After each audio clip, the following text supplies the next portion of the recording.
मोठी बातमी उद्धव ठाकरेंनी मुंबईमधील विजय नगरसेवकांची बैठक बोलावलेली आहे। उद्धव ठाकरे सायंकाळी 6 वाजता विजय नगरसेवकांसोबत संवाद साधतील। पक्षाकडून पालिकेत काम कसं करावं या संदर्भात मार्गदर्शन केलं जाणार असल्याचं कळतंय। छत्रपती संभाजीनगरच्या महापौरपदी भाजपचे समीर राजूरकर महापौरपदाच्या निवडीमध्ये समीर राजूरकर यांना महायुतीकडून 70 मतं मिळाली।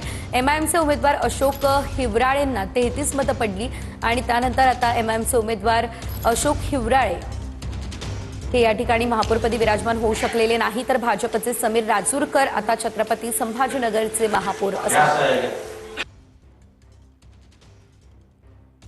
पनवेलमध्ये भाजपचे नितीन पाटील हे महापौरपदी विराजमान झालेले आहेत। महाविकास आघाडीच्या उमेदवार अर्चना भोईर यांचा उमेदवारी अर्ज मागे। भाजपचे नितीन पाटील महापौरपदी बिनविरोध निवडले गेलेले आहेत। भाजपच्या प्रमिला पाटील उपमहापौरपदी बिनविरोध निवडल्या गेल्या आहेत।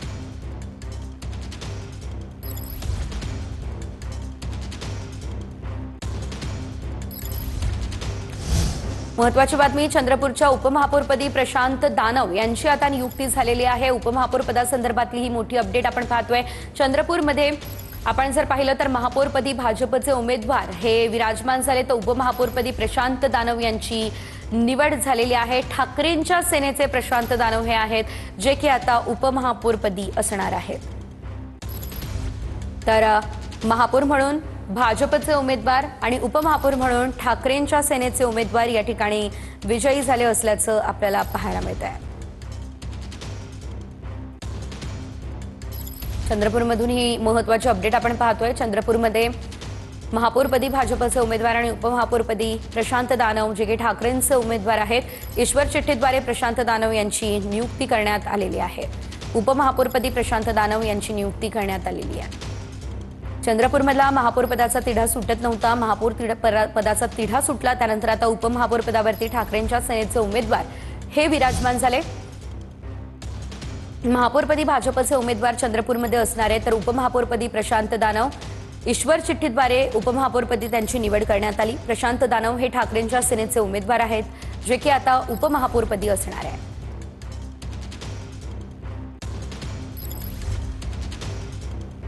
चंद्रपूर संदर्भातली ही महत्त्वाची अपडेट आपण पाहतोय। महापौर आणि उपमहापौर चंद्रपूरचे आता ठरलेले आहेत आणि अखेर या ठिकाणचा निर्णय जो आहे तो घेण्यात आलेला आहे। महापौरपदी भाजपचे उमेदवार आणि उपमहापौरपदी प्रशांत दानव जे की ठाकरेंच्या सेनेचे उमेदवार आहेत, भरघोस मतांनी विजयी झालेले, ते आता उपमहापौरपदी विराजमान होत आहेत। आमचे प्रतिनिधी निलेश दहाटे यांच्याकडून या संदर्भात अधिकची अपडेट घेऊयात। निलेश, आपण पाहतो या ठिकाणचा खरं तर महापौर उपमहापौर पदाचा तिढा सुटत नव्हता, अखेर आता महापौर आणि उपमहापौर दोनही ठरलेले आहेत। काय नेमकी अपडेट या संदर्भात?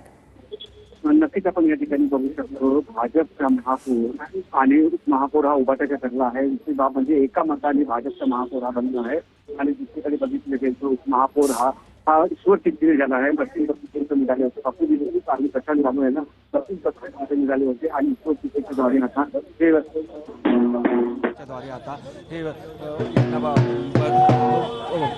निवडण्यात आलं आहे ईश्वर चिठ्ठीच्याद्वारे। तर एकही प्रकारे आपण बघितलं गेलं तर हा सत्ता संघर्ष अनेक दिवसापासून चालू होती। उभाटा कोणासोबत जाणार हीच चर्चा चालू होती, परंतु ऐन वेळेवर प्रतिभा धानोरकरने साथ न दिल्याचा आरोप करत संदीप गिरी यांनी काँग्रेसला सोडून भाजपला आपला समर्थन दिलं आणि भाजपच्या महापौर संगीता खांडेकर हे बनली आहे। त्याच्यामुळे कुठेतरी भाजपची खेळीला यश आलं आहे आणि भाजप सुधीर मुनगंटीवारने ज्या प्रकारे रणनीती या ठिकाणी ठेवली होती ती रणनीती कुठेतरी यशस्वी झाली असल्याचे चित्र दिसून येत आहे आणि महापौर हा भाजपचा झाला आहे, उभाटा उपमहापौर झाला आहे। स्थायी समिती हे शिवसेना उभाटा गटालाच जाणार असल्याचे या ठिकाणी दिसून येत आहे। ज्या प्रकारे हे संपूर्ण गणित दिसत आहे आणि 6 वर्षानंतर महापौर हा उभाटा गटाला जाणार आहे आणि 6 वर्ष पहिले 6 वर्ष हे भाजपचा महापौर असणार आहे आणि त्यानंतर 6 वर्षानंतर उभाटाचा हा महापौर असणार आहे। निश्चितच धन्यवाद दिलेल्या सर्व अपडेट्ससाठी। तर आपण पाहतोय उपमहापौरपदी प्रशांत दानव हे आता नियुक्त झालेले आहेत। चंद्रपूरमध्ये कार्यकर्त्यांनी जल्लोष सुरू केलेला आहे। एकीकडे आपण जर बघितलं तर महापौर म्हणून भाजपचे उमेदवार, तर उपमहापौर म्हणून ठाकरेंच्या सेनेचे उमेदवार या ठिकाणी निवडले गेलेले आहेत।